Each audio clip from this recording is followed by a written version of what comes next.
Je lis du livre de Genèse, chapitre 45, les versets 9 à 11, ce qui suit. Hâtez-vous de remonter auprès de mon père, et vous lui direz, ainsi a parlé ton fils Joseph. Dieu m'a établi seigneur de toute l'Égypte. Descends vers moi, ne tarde pas. Tu habiteras dans le pays de Goshen, et tu seras près de moi, toi, tes fils et les fils de tes fils, tes brebis et tes bœufs et tout ce qui est à toi. Là, je te nourrirai, car il y aura encore 5 années de famine, et ainsi tu ne périras point, toi, ta maison et tout ce qui est à toi. Prions. Notre Seigneur et notre Dieu,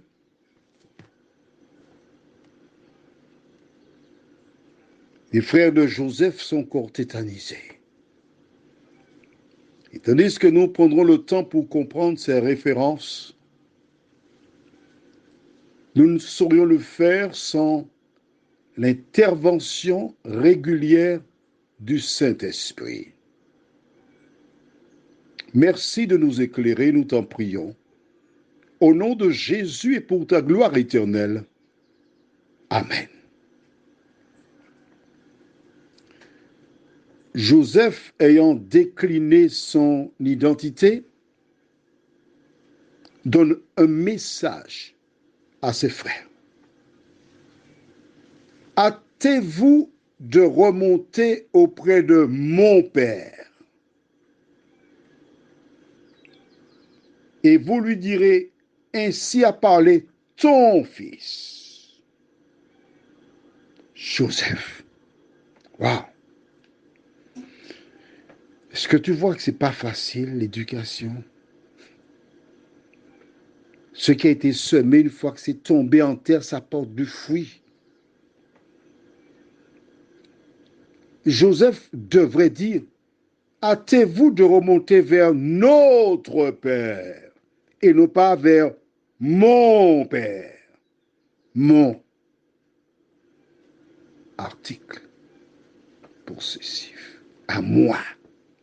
Et vous lui direz, ainsi a parlé ton fils. Et derrière le ton fils, il ajoute bien, hein, on est d'accord, ok? Joseph, mais c'est ton fils. Était-il obligé de dire ton fils? L'un de tes fils. Ça sonne mieux, pas vrai? Puisqu'ils sont 12. Ça me fait penser aux petits-enfants. Où les tout petits tiennent la maman, le papa. C'est ma maman qui est là, c'est pas ta maman. C'est mon papa qui est là, c'est pas ton papa. Pourtant, c'est même maman, même papa. Hein? À moi, ma propriété.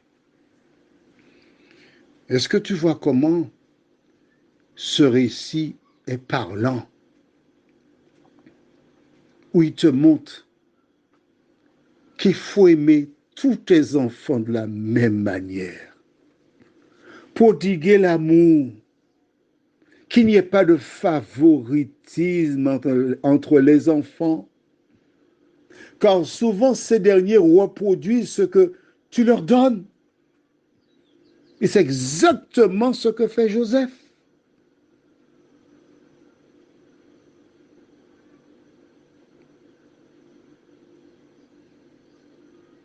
Je sais que ce n'est pas facile. Je sais que parfois tu as essayé. Recommence encore. Ne te décourage pas. Recommence encore. Recommence. Je voudrais que tu puisses, à travers ces messages que tu reçois,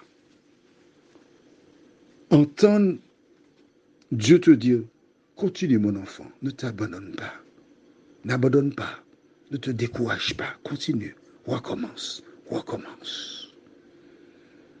Je sais que toi-même tu as été victime de cette éducation quand tu étais petite ou petit, mais maintenant tu as la compréhension, tu as la connaissance. Fais le pas, fais le pas. Combien d'enfants se trouvent en prison? Combien d'enfants se sont suicidés? Combien d'enfants ont laissé la maison paternelle, maternelle, en quête d'amour? Et nous avons une expression aux Antilles qui dit « sortir en cendre pour tomber en diffé, sortir de la cendre pour tomber dans le feu ». Ces personnes en quête d'amour se sont retrouvées dans des situations difficiles parce qu'elles étaient à la recherche de l'amour qu'elles n'ont pas encore trouvé. Toi qui m'écoutes, ne cherche pas à te justifier. C'est fait, c'est fait. Mais cherche à recoller des morceaux.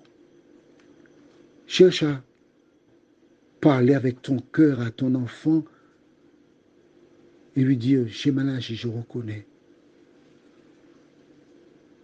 Mais là maintenant, j'ai compris. Fais de cela un sujet de prière chaque jour pour demander à Dieu de t'aider, de te donner la parole, le tact, la sagesse pour recoller les morceaux. Joseph donne toutes les garanties. Et il dit à son père, quand tu viendras près de moi, là, je vais te nourrir. Parce qu'il reste encore 5 années de famine. Ce ne sera pas facile. Alors viens me rencontrer. À travers ce récit, je voudrais que tu vois en Jacob sa famille qui se trouve là-bas, qui souffre de la famine. Et de l'autre côté, il y a Joseph. Jacob représente les humains, toi et moi, sur la terre, qui souffrons par rapport à ce que nous voyons, ce que nous entendons. Et Joseph représente Jésus, qui fait la promesse en disant, viens près de moi, je m'occuperai de toi. Sur cette nouvelle terre, tu ne souffriras plus, tu seras heureuse ou heureux. Quel est ton choix? Prions. Seigneur, merci pour la parole. La parole qui nous rappelle que tu as toujours un projet. Tu n'abandonnes jamais les humains. Et tu prévois toujours une solution pour le bonheur de l'homme. Merci de continuer ton œuvre en nous, de nous entourer et de nous diriger dans le chemin du salut, nous t'en prions.